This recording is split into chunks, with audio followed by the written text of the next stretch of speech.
Oui, Stéphane Melin, avocat, papa d'un grand garçon de presque 9 ans, président de la locale MR de Warem depuis 2001, si je me souviens bien, conseiller communal du groupe pour Warem. Euh, voilà, c'est tout ce qu'il y a à savoir. Et depuis un an, président du conseil d'administration du Haut Moirémien. C'est tout à fait historique pour AMR de devenir président du conseil d'administration du Haut Rémien, puisque avant moi c'était Jacques Chabot, avant lui Guy Côme, mais avant lui Edmond Le Burton qui a fondé le Haut Rémien au départ d'un certain nombre de sociétés de logement social sur Warem et environ. Les défis ne manquent pas. En un an, on a quand même essayé de stabiliser un peu la structure parce que peut-être le changement de présidence ou peut-être simplement la fin d'un cycle ou peut-être simplement les difficultés que toutes les structures ont actuellement de recruter, de conserver du personnel ont fait que, ben voilà, il faut gérer pas mal de mouvements de personnel dans des conditions pas faciles parce que nous sommes engagés sur un vaste plan de rénovation. Nous avons des logements qui ont été construits, voilà, à la grande époque, c'est-à-dire à celle où il n'y avait pas de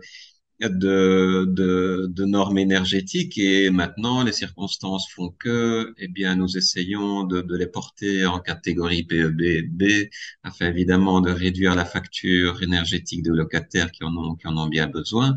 Mais ce sont de très gros travaux, c'est du boulot et c'est aussi des moyens financiers à trouver. Et donc, on a vraiment besoin de toutes les forces vives pour le moment particulièrement. Et donc, nous essayons de les attirer, de les maintenir quand elles y sont et de travailler à ce plan, plan rénovation 2020-2025. En personne, c'est une petite vingtaine de personnes. En réalité, 8 régies ouvrières plus 8 personnes pour les services administratifs et techniques, en principe. C'est par contre 630 logements, l'essentiel sur Warem, mais nous couvrons en principe les territoires de 13 communes, même si nous n'avons des logements que sur 11. Et nous avons aussi 5 CPS participants, parce que nous avons des collaborations souvent avec les CPS, parce que nos locataires sont souvent à charge soit du CPS, soit des services annexes du CPS, c'est-à-dire l'aide familiale, l'aide sociale ou la guidance psychologique, budgétaire ou administrative.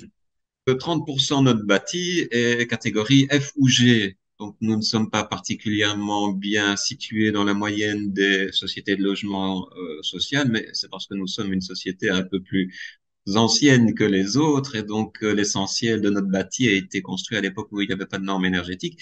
Donc, nous avons beaucoup de boulot. Le plan rénovation 2020-2025, c'est la moitié des bâtiments catégorie F et G qui va être porté en catégorie B.